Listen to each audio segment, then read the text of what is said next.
Game nights at our house were always a highlight of the month. A chance to decompress, laugh, and indulge in a little friendly competition. As I shuffled a deck of cards in our living room that Friday evening, I couldn't help but marvel at how perfect everything seemed. My wife, Lauren, was in the kitchen preparing her famous charcuterie board, her laughter ringing out as she joked with our mutual friend, Andrew.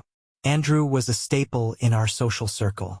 Witty, charming, and always eager to help, he had been like a brother to me for years. Lauren and Andrew's playful banter didn't faze me. It was just how they'd always been, comfortable and at ease around each other. If anything, it made me glad to see my wife so happy and animated. The rest of the group started trickling in. Sarah and Rob brought a bottle of wine. Jenny came armed with her obnoxiously complicated board game, and the room quickly filled with energy. Lauren placed the charcuterie board on the coffee table and kissed me lightly on the cheek. "Ready to crush everyone?" she teased, her eyes sparkling. As we settled into our seats, I felt a pang of gratitude for these moments. Life had been hectic lately, with work and responsibilities piling up, but nights like these reminded me of what mattered: connection, friendship, and love. The first few rounds of games were lively, with a lot of ribbing and teasing. Andrew, true to form, leaned into his role as the jokester of the group. He threw out a quip about Lauren's strategic skills, which made her laugh so hard she snorted. "You two are too much," I said with a chuckle, shaking my head. As the night wore on, something shifted.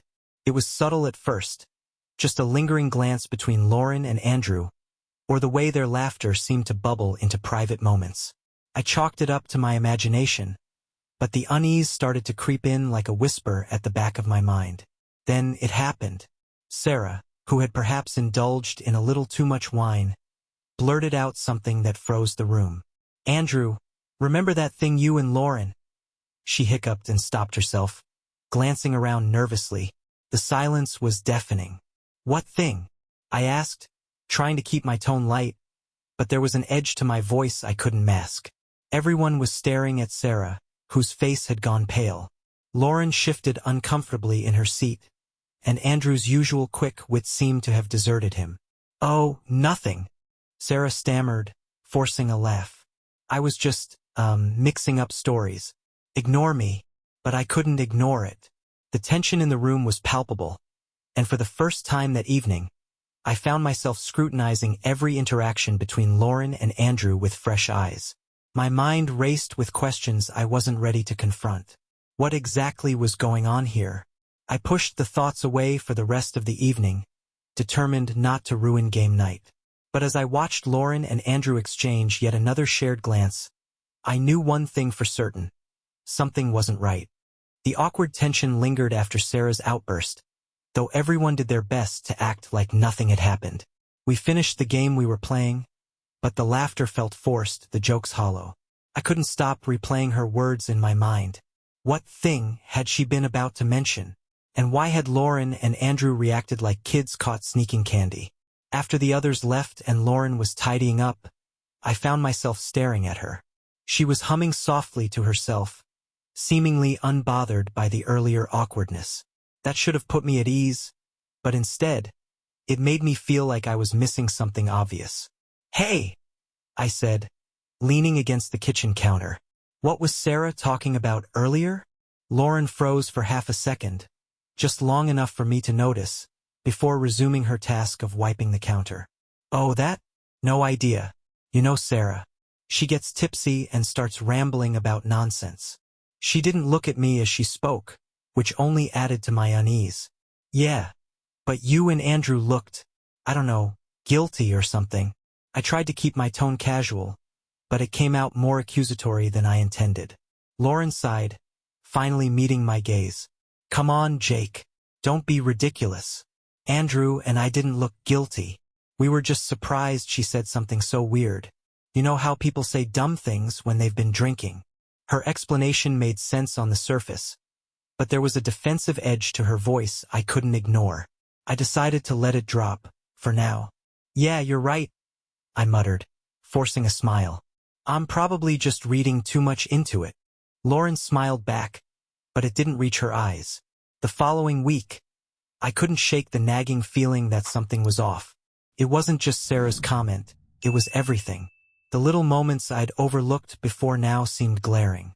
Like how Lauren had started working late more often than usual, claiming her team was under pressure to meet deadlines. Or how she'd been glued to her phone lately, laughing at messages she never shared with me. And then there was Andrew. He'd been more distant with me, less playful. He still texted occasionally, but his usual barrage of memes and banter had dwindled to polite small talk. Felt calculated, as if he were trying not to draw attention to himself. I told myself I was being paranoid. Lauren had never given me a reason not to trust her, and Andrew had always been like family. But the doubt had already taken root, and it was growing fast. One night, while Lauren was in the shower, I found myself sitting on the edge of our bed, staring at her phone on the nightstand. My heart pounded as I reached for it. I hated the idea of snooping, but the questions were eating me alive. It was locked, of course. I set it down quickly, guilt swirling in my gut. What was I doing? If I couldn't trust Lauren, what kind of husband was I? But then I noticed her smartwatch charging on the dresser. A memory surfaced. Lauren once showing me how the watch synced with her phone to display messages. My hands moved before my brain could stop them. I pressed the side button, and the screen lit up. The most recent text was from Andrew. I hesitated, my finger hovering over the message. My stomach twisted as I tapped to open it. Andrew, last week was amazing. Can't wait for the next work late. Excuse winking face. The room seemed to spin around me. My breath caught in my throat, and for a moment, I couldn't think, couldn't move. There it was, the confirmation I didn't want. Lauren's voice floated down the hallway, singing some pop song as the shower ran. I stared at the screen, my heart hammering. What now? Do I confront her? Do I call Andrew? Do I even have the strength to face the truth? As the sound of water shut off, I quickly placed the watch back on the dresser and left the bedroom, my mind racing. I didn't have all the answers yet, but one thing was clear. I needed a plan. Over the next few days, I couldn't stop replaying Andrew's message in my mind. Last week was amazing. Can't wait for the next work late excuse. It was like a splinter lodged in my brain, impossible to ignore. But instead of confronting Lauren outright, I decided to dig deeper. I needed more than just one suspicious text. I needed clarity, proof. The first thing I did was check Lauren's schedule. She'd mentioned a couple of late nights coming up to finish a big project. I jotted them down and then, with a heavy heart, reached out to a private investigator. His name was Glenn Harper, a gruff, no-nonsense guy who came highly recommended. When I explained the situation to him, he didn't flinch, just asked a few pointed questions and promised to start surveillance immediately. It felt surreal, like I was starring in some trashy TV drama. "Do you have any leads?" Glenn asked during our initial meeting. "There's a friend of ours, Andrew. He's the one I suspect." I admitted, the words bitter on my tongue. "They text a lot, and he always seems to be around when she's working late." Glenn nodded, jotting down notes. "Got it. I'll keep an eye on him too." It felt strange and wrong to be discussing Lauren this way, but I reminded myself I wasn't the one who'd created this mess. That Friday night, Lauren said she'd be late again. I pretended everything was normal, even kissing her goodbye as she left. Once she was out of sight, I called Glenn to confirm he was tailing her. Then, I texted Andrew casually, asking if he wanted to grab a beer. "No can do," Andrew replied almost instantly. "Got plans tonight." Of course, he did. For the next couple of hours, I paced the living room like a caged animal, every minute feeling like an eternity. Around 11 p.m., Glenn called me. "She's at the Silverton Suites downtown," he said without preamble. "Room 512. Andrew checked in about 15 minutes after her." My chest tightened, a wave of anger and betrayal crashing over me. "Are you sure?" "I'm sure," Glenn replied, his tone firm. "I've got pictures of them going in separately. Want me to stay and keep an eye out?" "No," I said after a pause. "I'll take it from here." I drove to the hotel in a daze, my hands gripping the steering wheel so tightly my knuckles turned white. When I got there, I parked across the street and stared at the glowing windows. The thought of Lauren and Andrew inside, together, made me feel physically sick. I didn't have a plan, not really. Confront them? Call her out? I wasn't sure if I even wanted to see what was happening behind that door. But as I stood in the hotel lobby, staring at the elevator, something inside me snapped. I couldn't let this continue. I needed to know the truth, no matter how painful it was. The ride up to the 5th floor was agonizingly slow. Each ding of the elevator felt like the beat of a war drum. When I reached their room, I hesitated for a moment before knocking firmly. I heard movement inside. A hushed conversation, the sound of footsteps. The door opened slightly, and there stood Andrew, shirtless, his face a mix of shock and guilt. "Jake," he stammered, stepping back. I pushed the door open wider, and there she was, Lauren, sitting on the edge of the bed, wrapped in a hotel bathrobe, her face pale as a ghost. The air in the room was thick with the smell of wine and perfume, and the rumpled sheets told me everything I needed to know. "Care to explain this?"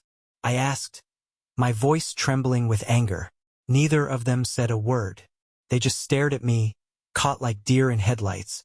"I trusted you," I said, my voice breaking. "Both of you." Lauren's lips parted as if she was about to say something, but I didn't want to hear it.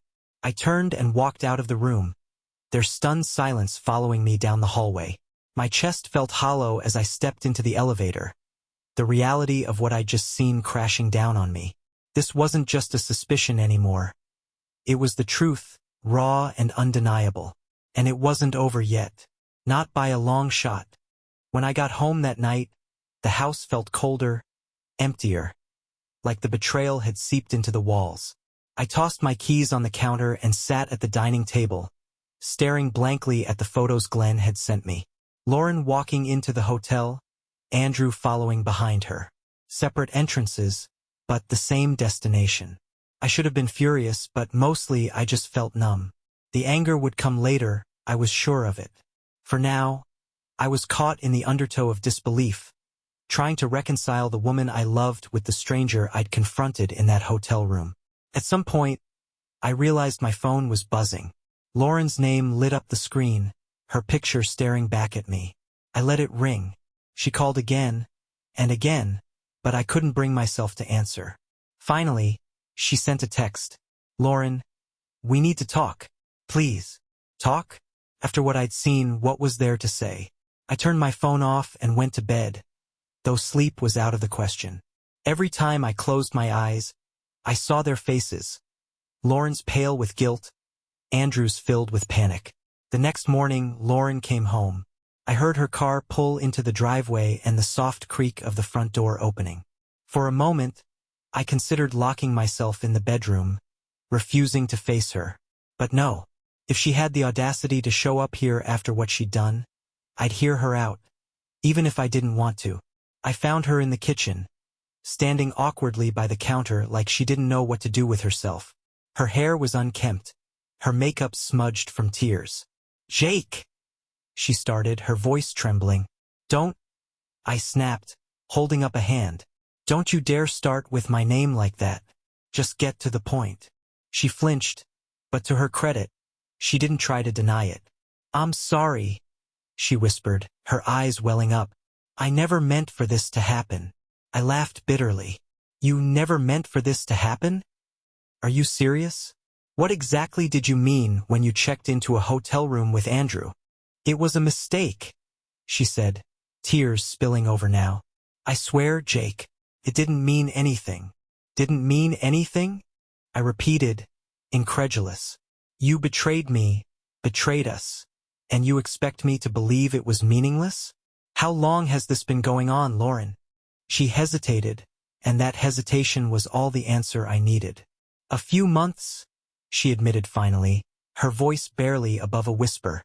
I felt like the floor had been ripped out from under me. Months. This wasn't some one-time lapse in judgment. It was a deliberate, ongoing betrayal. "Why?" I asked, my voice breaking. "Why would you do this to me? To us?" She wiped at her tears, looking miserable. "I don't know.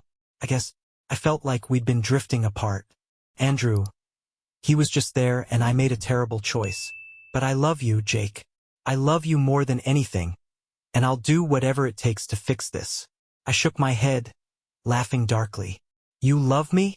Is that what you tell yourself when you're sneaking off with him? Her face crumpled, and for a moment, I almost felt bad for her. But then I remembered the text, the hotel room, the months of lies. Jake, please, she begged, reaching for me. Let me make this right. I'll go to therapy. We can go to therapy. I'll cut off all contact with Andrew. I swear. I stepped back, out of her reach. You don't get to decide that, Lauren. Not anymore. You don't get to waltz in here and ask me to fix the mess you made. She looked like she wanted to argue, but something in my expression must have stopped her. I need time, I said, my voice cold. Time to figure out if there's anything left of this marriage to salvage. Until then, I don't want to see you. Pack a bag and go stay with your parents or something. Her eyes widened in shock. Jake, no. Go, Lauren. I interrupted, my voice firm. Right now. She hesitated, but eventually, she nodded, tears streaming down her face. She disappeared upstairs and returned with a small suitcase. As she walked to the door, she turned to me one last time. I'm so sorry, she whispered, and then she was gone. I sat in the empty house, staring at the space she'd just vacated. Part of me wanted to collapse under the weight of it all, but another part, the part fueled by anger and betrayal, was already planning my next move. If Lauren thought she could undo this with a few tears and promises, she was sorely mistaken. Lauren's departure didn't bring the relief I hoped for. The house felt quieter, heavier, like it was holding its breath. Every corner seemed to whisper reminders of her. Our wedding photo on the mantel, the mug she used every morning, the faint trace of her perfume lingering in the bedroom. I wanted to be angry, to let that fury burn away the pain, but the truth was, I felt hollow. The woman I'd built my life with had betrayed me, and my best friend had been her accomplice. That combination of betrayal cut deeper than I could have imagined. I spent the weekend avoiding calls from both Lauren and Andrew. Lauren left voicemails begging me to talk, promising she'd do anything to fix things. Andrew was more restrained. His messages were apologetic but cautious, as though he were trying to gauge how much I knew. They didn't deserve answers, not yet. Instead, I poured my energy into preparing. If this was going to unravel, I'd make sure it unraveled on my terms. On Monday, I met with Glenn again to go over the evidence he'd gathered. The photos, timestamps, and even a log of their meetings painted a grim picture: hotel rooms, long dinners, even a few weekends when I thought Lauren had been visiting her sister. You've got everything you need, Glenn said, sliding the folder across the table. This'll hold up in court if it comes to that. Court. The word made my stomach churn, but I nodded. Thanks, Glenn. I appreciate your work on this. He gave me a small, sympathetic smile. What's your next move? I didn't have an answer for him yet. That night, as I sat at the dining table with Glenn's folder spread out before me, my phone buzzed. A text from Andrew. Andrew, we need to talk. Let me explain. I stared at the message, my pulse quickening. Took me a moment to realize I wasn't angry. I was curious. What exactly did Andrew think he could explain? After a moment's hesitation, I responded. Me, fine. Tomorrow night. My place. Be there at 8. He replied immediately. Andrew, thank you. I'll be there. I set my phone down, feeling a strange sense of satisfaction. If he thought he could spin this, he was about to get a very rude awakening. When Tuesday night came, I was ready. I'd gone over everything in my mind a dozen times, replaying the confrontations, anticipating the excuses. The evidence Glenn had gathered sat in a neat stack on the coffee table, ready for when the time came. At 8:05, Andrew knocked on the door. I opened it to find him standing there, looking unusually disheveled. His usually neat hair was messy, and his eyes darted around nervously. Jake, he said, forcing a weak smile. Come in, I said, stepping aside. He hesitated for a moment before walking in, his movements hesitant, like a man stepping into a trap. Good. We sat in the living room, the silence between us heavy. I let it stretch, enjoying the way it made him squirm. Finally, he cleared his throat. "Jake, look, I know this is bad," he started, his voice low. "But I need you to know it wasn't planned. It just happened." I leaned back in my chair, crossing my arms. "It just happened? Is that the best you've got?" Andrew looked down, shame creeping into his expression.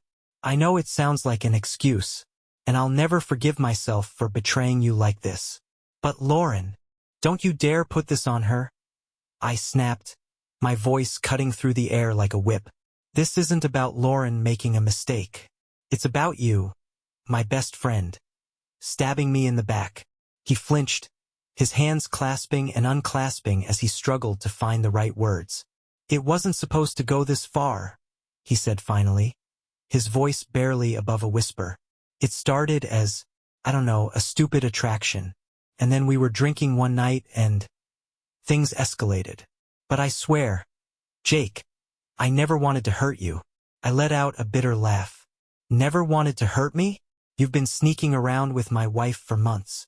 What part of that wasn't supposed to hurt me?" Andrew opened his mouth, then closed it again, unable to answer. "Here's what's going to happen," I said, leaning forward. "You're going to stay away from me, from Lauren, and from anything connected to my life. I'm done with you, Andrew. Do you understand me?" He nodded, his face pale. "I'm so sorry, Jake. Get out," I said, cutting him off. He stood, hesitating for a moment as if he wanted to say more, but the look on my face must have stopped him. Without another word, he turned and left, the door clicking shut behind him. I sat there for a long time, staring at the empty space where he'd been. The confrontation hadn't given me the closure I'd hoped for, but it was a start. One piece of the puzzle was gone. Now I had to decide what to do about the rest. The conversation with Andrew lingered in my mind like the sour taste of bad coffee. His excuses, his apologies, they were nothing more than hollow words. I had drawn my line in the sand with him, but Lauren? That was a different story. She still texted me every day, begging for another chance. Part of me wanted to ignore her, to cut her out of my life completely. But the other part, the part that had loved her for years, wasn't ready to let go without answers. If there was any chance of salvaging our marriage, I needed to know the whole truth. So I texted her back. "We need to talk. Tomorrow night. Here." She responded almost instantly. "Lauren, thank you. I'll be there." I stared at the screen for a moment before tossing my phone onto the couch. Tomorrow was going to be rough, but it had to happen. The next evening, Lauren showed up right on time, her face pale and drawn.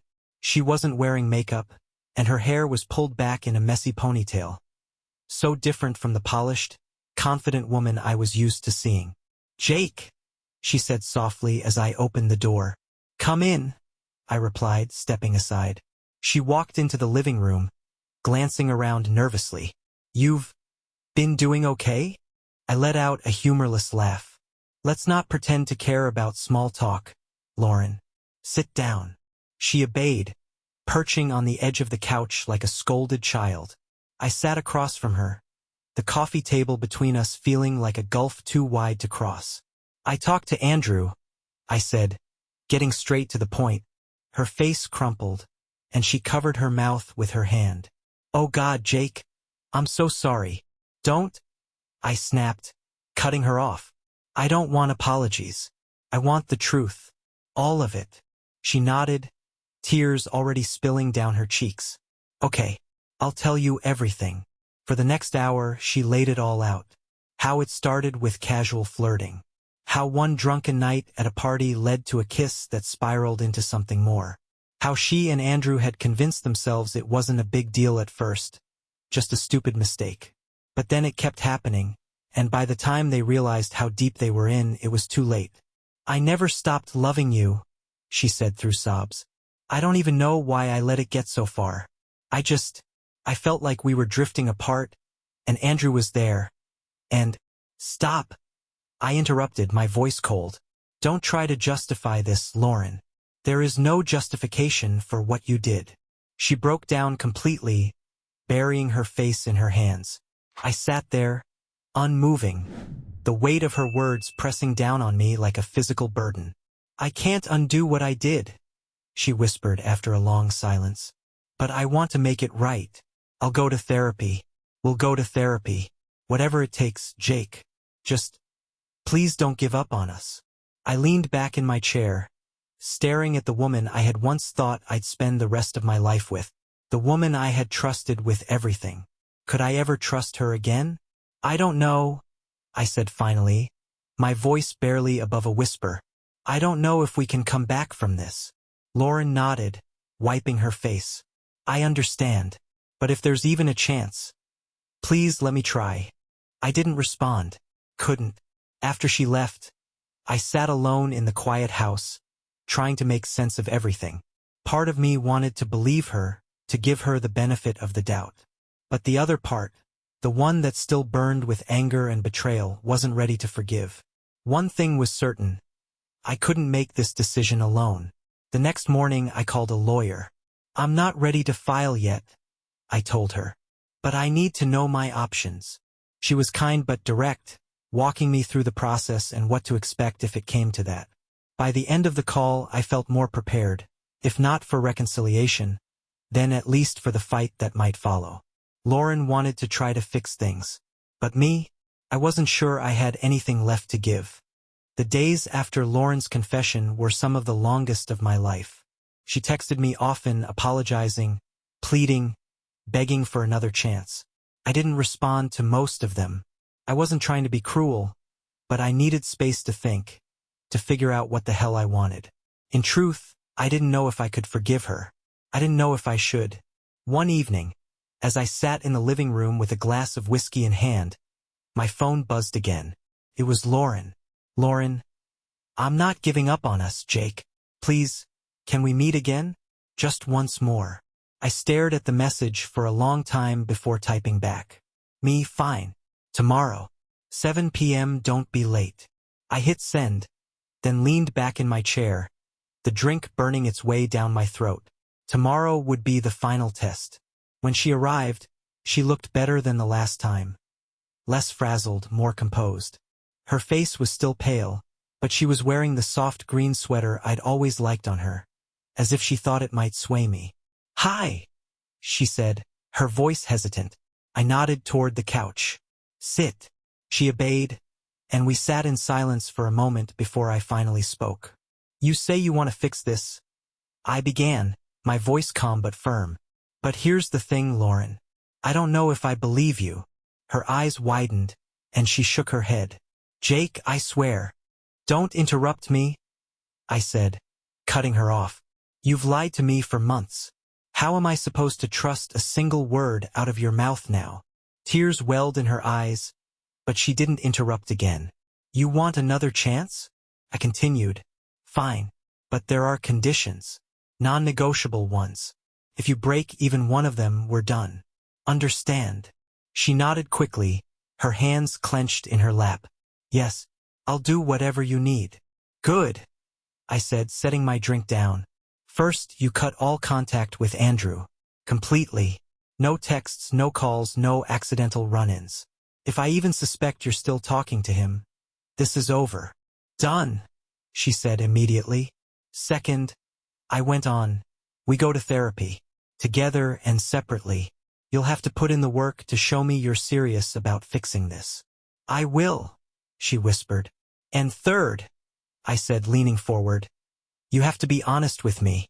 No more secrets. No more lies. I need to know I can trust you again, or this isn't going to work." She nodded, tears streaming down her face now. "I understand, Jake. I promise I'll do whatever it takes." I studied her for a long moment, searching for any sign of deceit. She looked earnest, desperate even. But was that enough? "I'm not promising anything," I said finally. "We'll take it one day at a time.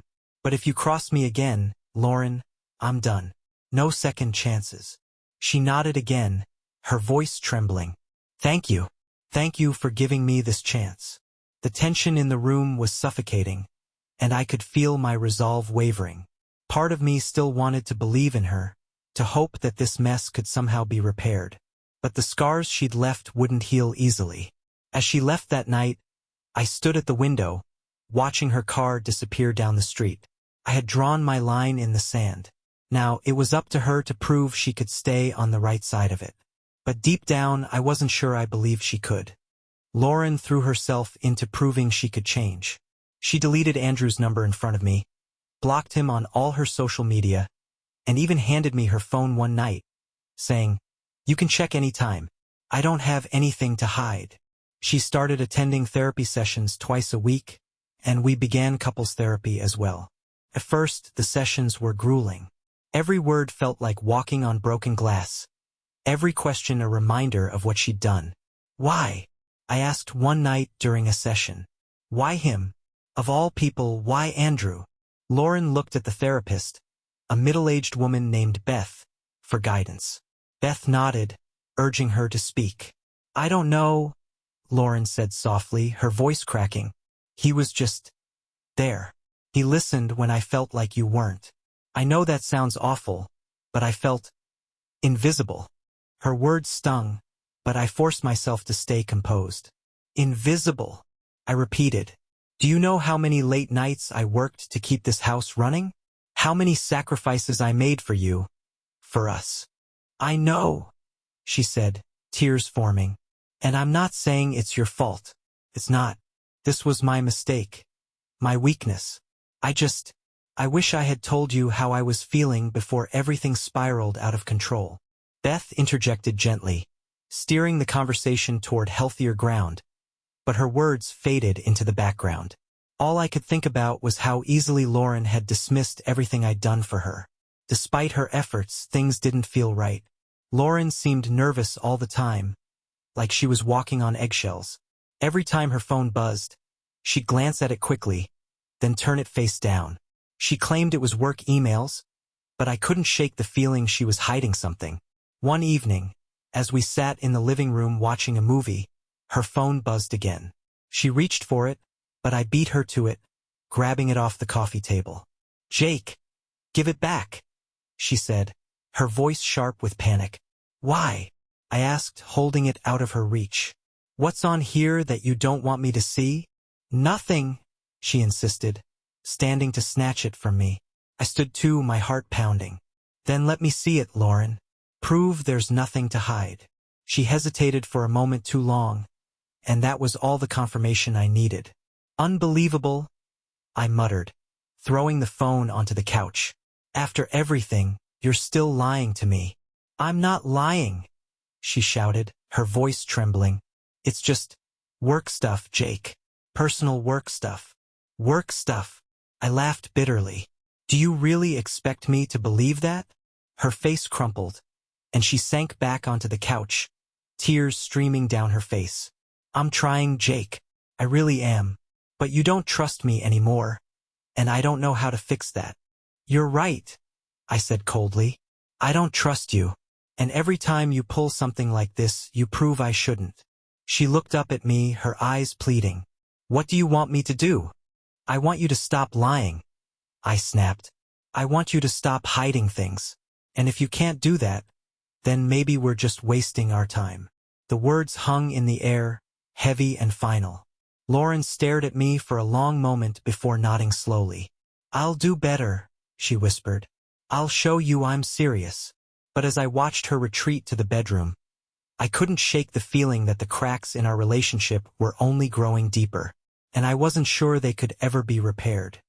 In the weeks that followed, the tension in the house was suffocating.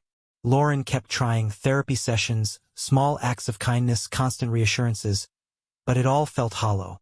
No matter how much effort she put in, the foundation of trust between us had crumbled, and rebuilding it seemed impossible. I wasn't perfect either.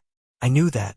I vacillated between anger and exhaustion, wanting to believe her but always finding reasons to doubt.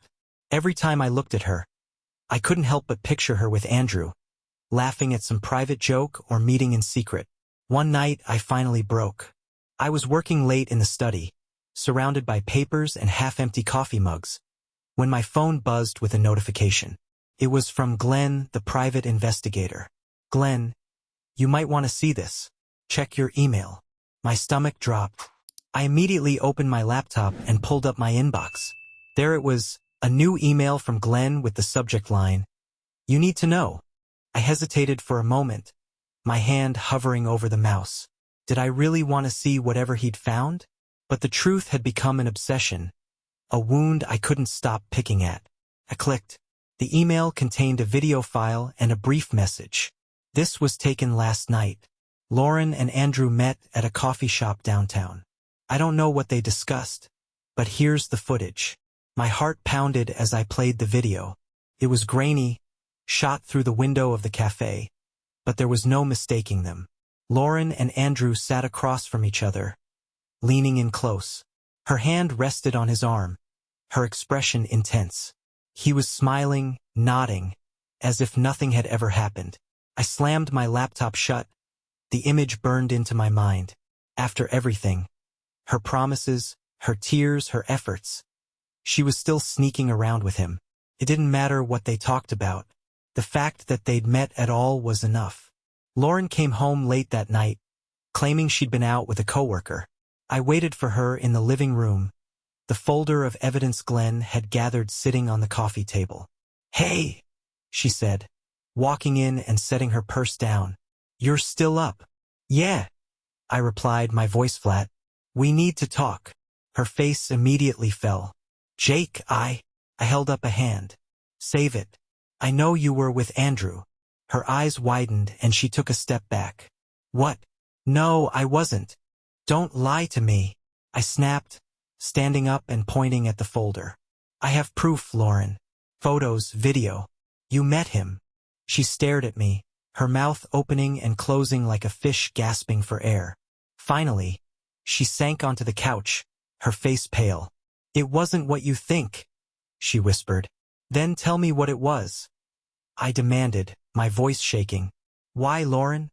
After everything, why would you do this?"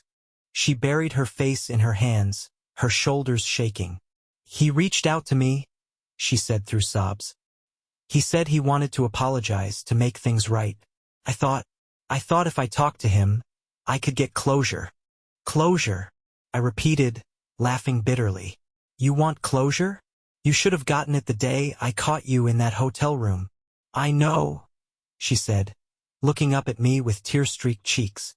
"I know I messed up, but I didn't want to tell you because I knew you'd react like this." "Because you knew I wouldn't trust you," I corrected. "And guess what? I don't." Her sobs grew louder, but I felt nothing. No sympathy, no pity, just a cold, hollow emptiness. "This is it," I said finally, my voice low. "I gave you a chance, Lauren. I gave you conditions, and you broke them. We're done." Her head snapped up, her eyes wide with panic. "Jake, please, don't do this. I love you. I'll do anything to fix this. Please, don't give up on us." "I'm not giving up," I said, heading for the door. "You already did." I grabbed my keys and left, her cries echoing behind me. I drove aimlessly for hours, the city lights blurring into streaks as I tried to process what had happened. It was over. I knew it in my gut, even if my heart hadn't caught up yet. This wasn't the ending I'd wanted, but it was the one I had to accept. The day the divorce papers were finalized, it rained. It felt oddly poetic, as if the universe was washing away the remnants of what once was. I stood in the courthouse parking lot, staring at the signed documents in my hands, feeling a strange mixture of relief and sorrow. It was over. Lauren hadn't contested the divorce. After that last blow-up, she seemed to know there was no coming back. She'd moved out of the house within a week, and our communication had dwindled to the occasional email about logistics. It wasn't the life I'd envisioned, but it was better than living in a house filled with lies. Andrew? I hadn't spoken to him since our confrontation. I'd heard through the grapevine that his wife had left him too, and he'd moved out of town. Good riddance. The first few weeks on my own were tough. The house felt unbearably quiet, and every corner reminded me of what I'd lost. But over time, I started to reclaim it. I painted the living room a new color, replaced the furniture Lauren had picked out, and even adopted a dog, a scruffy mutt named Max who had a habit of curling up at my feet when I worked late. Therapy became a lifeline. I wasn't just working through the betrayal, I was working on myself, on understanding why I'd ignored the red flags, why I'd let things fester instead of addressing them head-on. It wasn't easy, but it was necessary. I also started reconnecting with old friends, people I'd drifted away from during my marriage. Friday nights became poker nights, and I found myself laughing again, the kind of deep, unrestrained laughter I hadn't felt in years. Months later, I ran into Sarah, the one who had accidentally let the truth slip during that fateful game night. She approached me at the grocery store, looking sheepish. "Jake," she said, shifting awkwardly. "I've been meaning to apologize for what happened that night, for the way it all came out." I smiled, surprising even myself. "Don't apologize. If it weren't for you, I might have stayed in the dark a lot longer. You did me a favor." She looked relieved, and we chatted for a while, catching up on life. As I walked away, I realized something. I didn't feel bitter anymore. The anger, the pain, it was still there, but it didn't control me. One evening, about a year after the divorce, I found myself sitting on the back porch, watching Max chase fireflies in the yard. The sunset painted the sky in hues of gold and lavender, and for the first time in what felt like forever, I felt at peace. I thought about Lauren, not with anger, but with a quiet acceptance. She had been a part of my life, a chapter in my story, but that chapter was closed. And that was okay. As the fireflies blinked in the gathering twilight, I took a deep breath and smiled. The past was behind me. The future was mine to create.